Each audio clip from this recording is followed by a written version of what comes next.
आप सभी आंगनवाड़ी सहायिका को नमस्कार।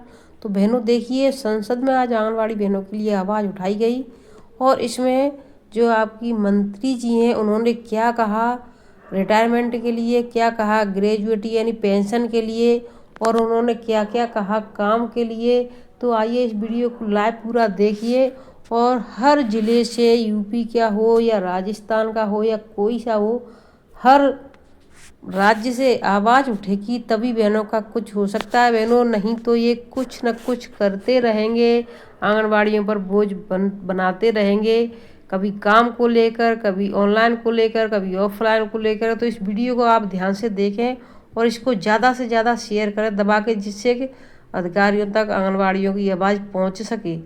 तो आप लाइव सुने पूरा। माननीय अध्यक्ष जी, आपने प्रदेश में कार्यरत लाखों आंगनबाड़ी कार्यकर्तियों एवं सहायिकाओं के अल्प मानदेय बढ़ाने के प्रश्न पर आपने मुझे अनुपूरक करने का अवसर प्रदान किया। इसके लिए मैं आपका बहुत आभारी हूँ। माननीय प्रदेश में लगभग 3.5 लाख आंगनबाड़ी कार्यकर्ती एवं सहायिका कार्यरत हैं, जिनमें आंगनबाड़ी कार्यकर्ती को मानदेय के रूप में 6,000 एवं सहायिका के रूप में 3,000 रुपये मानदेय मिलता है, जिसमें केंद्र सरकार का 4,500 रुपये एवं राज्य सरकार का 1,500 रुपये देय होता है। माननीय आंगनबाड़ी कार्यकर्तियों से सरकार बहुत कार्य लेने का काम करती है, लेकिन कार्य के हिसाब से मानदेय बहुत कम है।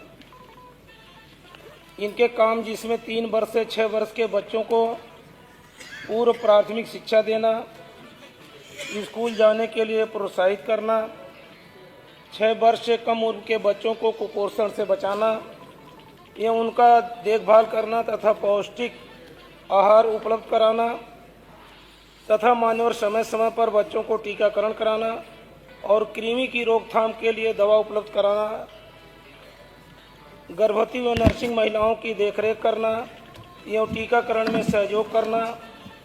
उनके काम है, ठीक है, गर्भवती जी मानो वो तो उनके काम निर्धारित हाँ है। पूरा मानो महिलाओं को उनको ये काम करना है।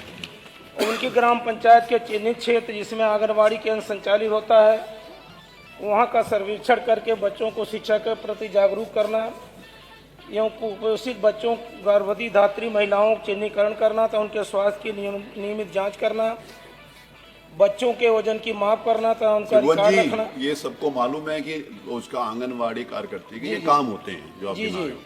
विषय यह है कि जो आपके पास उत्तर आया, आप जो उत्तर जो अनुपूरक किया जाता है वो घर से जो भाषण लाते हैं उसको पढ़ने का नहीं होता।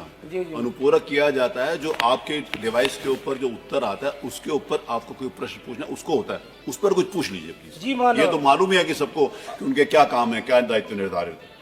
आंगनबाड़ी कार्यकर्तियों को बीएलओ का संपूर्ण कार्य कराना, जैसे मतदाता सूची का पुनरीक्षण, पामार्जन, संशोधन आज जैसे कार्य मानव किए कराए जाते हैं। ठीक है, बहुत अच्छे। लेकिन मानव उनकी कार्य के हिसाब से उनको मान कार्य मुक्त कर दिया जाता है। मानव मेरा अनुपूरक है, इनको आजीवन सेवा करने का अवसर प्रदान किया जाएगा। यदि नहीं तो इनको कार्य मुक्त जब किया जाएगा तो क्या सरकार पेंशन देने पर विचार करेगी? माननीय मंत्री से उत्तर चाहिए। माननीय मंत्री। माननीय अध्यक्ष जी, आपका जो सवाल है उसका उत्तर मैं दे रही हूँ कि भारत सरकार की सक्षम आंगनवाड़ी व पोषण 2.0 गाइडलाइन के अनुसार आंगनवाड़ी कार्यकर्तियों की सेवाएं मानदेय पर आधारित हैं। वर्तमान में आंगनवाड़ी कार्यकर्तियों के बढ़े हुए मानदेय का भुगतान भारत सरकार के पत्र संख्या 11-36/2016 CDI दिनांक 20/9 हाँ ठीक है, पत्र संख्या हो गया, आगे बोलिए। पत्र संख्या बताने की जरूरत के अनुसार इनको अतिरिक्त मानदेय का भुगतान उत्तर प्रदेश शासन भी जो भी शासनादेश है उसके अनुसार किया जा रहा है। धन्यवाद। पत्र संख्या 2।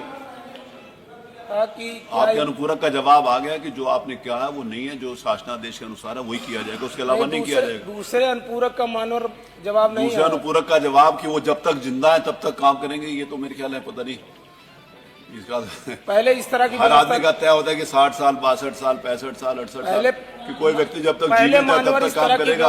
ये तो अनुपूरक बनता भी नहीं है और अनुपूरक है भी नहीं, ये तो क्वेश्चन है। अगर कार्य मुक्त कर दिया जाता है तो मानवर क्या 62 साल की उम्र के बाद उनको पेंशन वो परमानेंट एम्प्लॉय नहीं है, इसीलिए उनके साथ वो नहीं है। पेंशन क्या दो, सिर्फ फहीम अहमद माननीय मंत्री जी पेंशन देने पर विचार करेंगे? नहीं।